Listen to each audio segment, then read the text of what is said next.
Bueno, tenim Bernat Canet aquí i hauria que felicitar-lo perquè ha fet un tercer lloc i sempre entre els 3 millors d'Espanya en el campionat de pista coberta. És una bona història, no?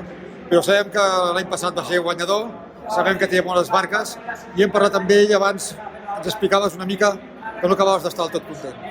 No surto del tot satisfet, però bueno, de tot se n'aprèn, això també forma part de l'esport, és l'altra cara de la moneda, i tot i que ara ho veig molt negre, jo suposo que hagin passat les hores, els dies o el que necessiti, valoraré aquest resultat que no és el tot dolent, no es queda tercer a Espanya cada dia i res, ara toca fer treball de coco mental i sortir cap endavant, que hem estat treballant molt i encara hi ha moltes coses per aconseguir.